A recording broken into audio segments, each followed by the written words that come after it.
Well, joining me now is an MLB senior betting analyst for Covers.com, Andrew Caley. Andrew, thank you very much. I see that you are sporting your Toronto fandom for this interview. I appreciate it. Thanks for being with me. Thanks for having me. And I said, tell everybody right off the bat, I try to be as unbiased as possible when it comes to all my betting analysis, but I am a Blue Jays fan through and through. And it's good sometimes and costs me other times, but I do quite a bit of emotional hedging, so it can be quite fun. Well, I appreciate the honesty right off the bat. I mean, I guess let's start there. How good is your team this season? They're good. They're really good.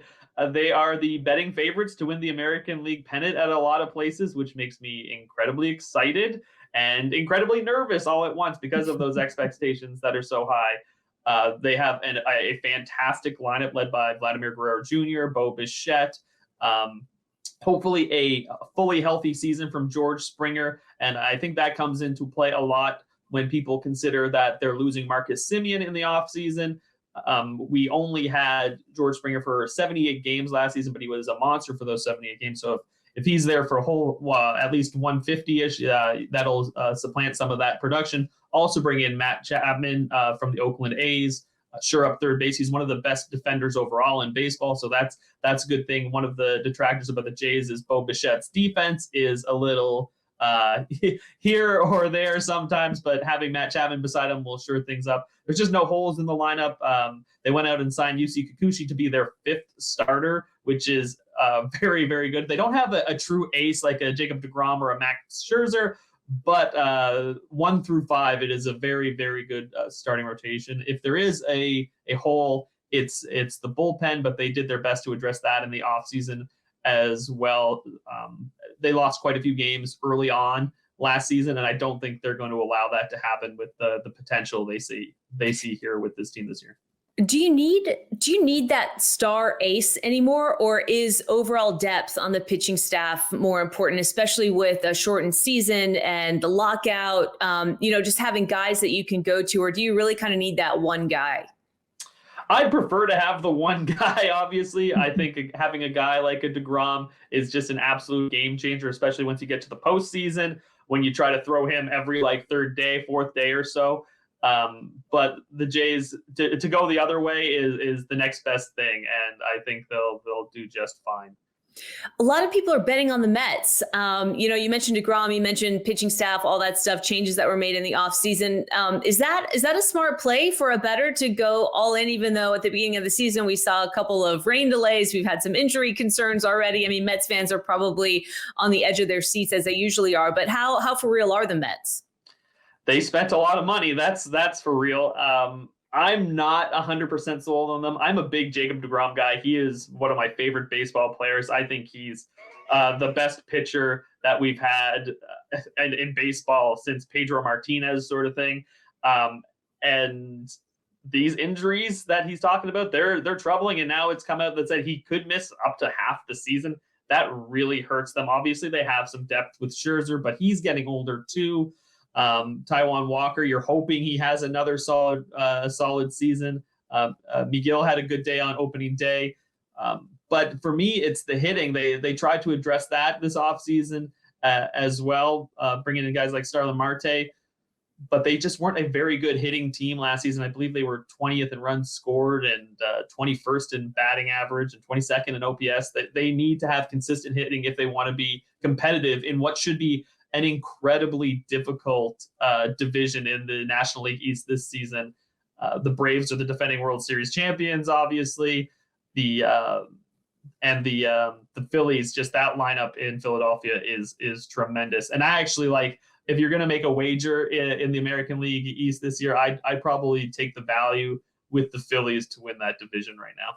Interesting. So overall, big picture with the Mets, will they go as deGrom's injuries go?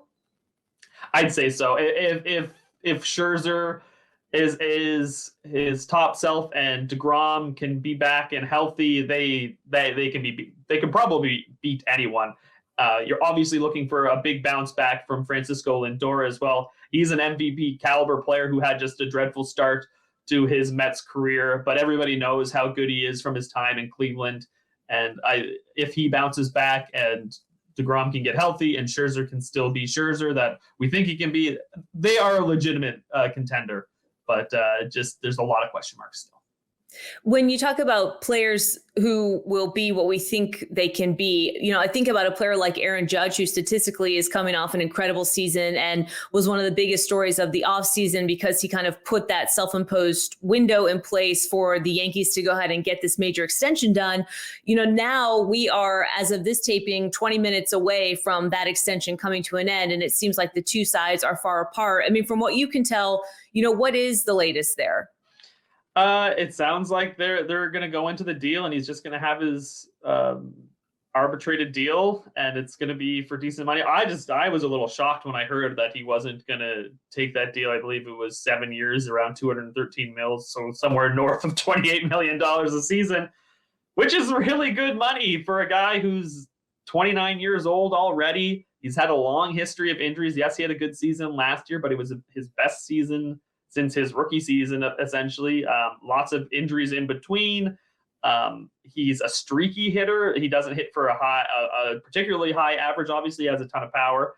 And he's just an okay fielder. So I'm not sure if the money is going to get much better than this moving forward. I don't know who's going to give. Maybe the Dodgers give him a ton of money because they seem to have unlimited funds if he ever parts way with the Yankees here. But it's interesting to see that they weren't able to come to an agreement here. I can't think of a reason why. He said that he wants to be in pinstripes long term. He's making around 17 this season, to potentially make 28 and be with the franchise that he wants to be with is a head scratcher, especially, you're exactly right. You're talking about Mookie Betts kind of money, and the guy's about to be 30. So this is a really kind of a strange situation, and I guess we'll just see how it plays out. But hopefully the Yankees can figure out a way to resolve it. I mean, you notice some of the reasons why this would be a stretch for him to try to get more money than this. I mean, it could potentially be something that he might regret. You mentioned the Dodgers. The odds makers seem to have them as the odds-on favorite to win a World Series title. Is that fair? How would you assess, the way that people are betting and the way that odds makers are kind of lining them up to do this again? They're obviously huge favorites, plus 450 to win the World Series, as low as 2-1 to win the NL pennant. And I get it.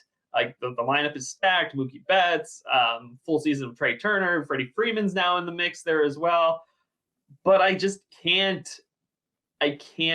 go out there and tell people to go bet the Dodgers at that price right now, because so many things can happen in a long Major League Baseball season. The Dodgers seem stacked every year, and I don't get this valuation really. They've won a ton of division titles in what we'll call, I guess, the Clayton Kershaw era. But they only have one World Series in a lockout or in a pandemic shortened season, and just a couple of NL pennants over that time. It's hard to win in the playoffs in baseball. And these guys, a lot of them are getting older, like guys like Justin Turner. Clayton Kershaw is obviously getting older, and he has not been the guy that he has been in years past. They're also already dealing with injuries, guys like Max Muncy. And then there's the inexplicable falling off a cliff of Cody Bellinger, the former NL MVP. And now you can get him at, I believe, 100-1 to win NL MVP. And if somebody had said that even just 2 seasons ago, I think they would have called you crazy. But he's got a big hole in his swing right now, and it's become a mental thing for him. And that happens in baseball. It's not a strange thing. It's a very, very tough thing to hit a baseball. And once doubt kind of creeps into your mind, it can snowball and snowball. And that's what's happened with Bellinger here. Obviously, I hope that he bounces back just for his sake, because you never want to see somebody end their career this way. But there's a lot of question marks with this Dodgers team. And I just don't, like I said, I don't love this valuation of them at the moment. How much do you think the Freeman deal was just, getting everybody excited to drive up the valuation of this team? I think it has something to do with it, of course. And I think they had to do it because they definitely wanted to bring back Corey Seager, and losing him is a big deal. And people aren't talking about that a whole lot anymore. And Freeman obviously gives them a bit of a push when it comes to the offensive output, and he's a team leader. but I don't think it really. It was kind of like a 1-for-1 kind of situation, and it didn't really, I would say, improve their situation. It just kind of kept the status quo for the Dodgers, which is obviously a very good level of baseball. But once again, to see that price for the World Series is just a little too much for my liking. You mentioned the Phillies as a place where people might be able to find a little bit of value. Who else do you think could surprise this season? I like a team like the Mariners a lot this season. They have an interesting win total at 83.5, and obviously the Angels with Shohei Ohtani and Mike Trout being back are going to get a lot. Is this the year that they finally do it? I've caught myself betting them on them. They're over their win totals seemingly every year. Like, this is going to be the year that the Angels do it, but so this year I stayed away, which means it'll probably be the year that they finally figure everything out.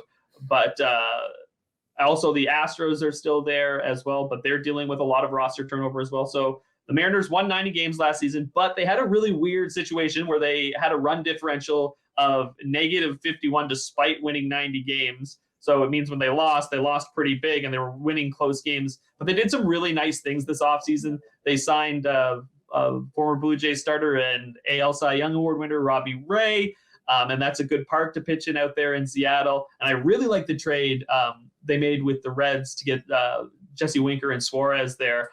That really helps that lineup a lot. And I think they have a chance to do some damage there. I wouldn't mind betting them to win the AL West this season as well. I feel like, Andrew, one of the conversations we always have now, and it was part of the discussion with the lockout too, obviously that all boiled down to money at the end of the day, as it normally does. But, there was that piece of it, which was, how can the two sides work together to make the sport more digestible for this new generation of fans? And there's this constant debate about the game being too long, and are the fans still there? Is it an older fan base? All this stuff. You've got a group of young people who are still into the sport and excited about the sport. But I wonder, as somebody who works at covers and is specific into sports betting, can you gauge anything around the interest of this upcoming season by the way that wagers are being placed and by who is betting on what? I mean, do you draw, when you kind of do the analysis of how this game is being wagered upon, do you draw any kind of analysis like that? Not a whole lot, but I can say this, that baseball is a very betting friendly sport. It is the most statistically relevant sport. You use stats in baseball more than any other sport, and you can translate that to betting, I think, in better than any other sport. And I think if Major League Baseball leans into this new world of regulated sports betting and does it well, creates good sports books at stadiums, gives lots of live betting options. It's a really easy sport to live bet as well because of, unfortunately, the slow pace compared to other sports. But it's definitely something that I think betting is something that can be used to really enhance the baseball viewing experience. And it should be really fun to see what teams do and the league does with that moving forward. Yeah, I think you bring up a great point because it's friendly for a new consumer, because you said of the duration of the game, you might have a little bit more time to think, but then also for people who truly understand the nuance of the sport and really are passionate about baseball, that statistical level that it brings that other sports don't have is such an incentive to bet as well. Has Major League Baseball been, I don't want to say slow to the game, but are they close to realizing that potential and leaning in the way some of the other leagues have? Are they far away from that? I think they're starting to figure it out a little more. You're seeing a few stadiums that with their sportsbook plans, and I believe Wrigley's is coming soon, and there's one at Nationals Park, I believe, too. And it's just, I think they're making the step in the right direction. Most of the leagues are, just because of the crazy amount of revenue that's available from sports betting. It's been offshore for so long, and then people are finally starting to realize that no, this is not going to disrupt the game like many people thought it would. And I think we're going to make a lot of moves going forward here that's going to benefit the enjoyment of baseball. I really appreciate the time. Just before we let you go, I mean, I know Toronto aside, what are you most excited about from a 30,000 foot view overall as this season gets started? It was such an unusual off season. Spring training was shortened. They finally resolved all the issues seemingly that they had with the lockout. I mean, as a diehard baseball fan and somebody who covers the sport analytically, what gets you excited about the 2022 season? For starters, just having baseball to bet on. Like, I just love the idea that we didn't lose the season. I was very worried that we'd have to be watching the Korean baseball organization once again, staying up super late and betting Korean baseball once again. But we got it back. I really like how I think this season is going to be quite competitive again. There's a lot of teams in contention this year. Unfortunately, the teams that are not in contention are making that quite obvious. You can name the Pirates and the Orioles and all those regular teams. But there's still ways to take advantage of those situations as well. And early on, I love betting first 5 inning unders in the season. I really think pitchers have the edge over hitters early in the season.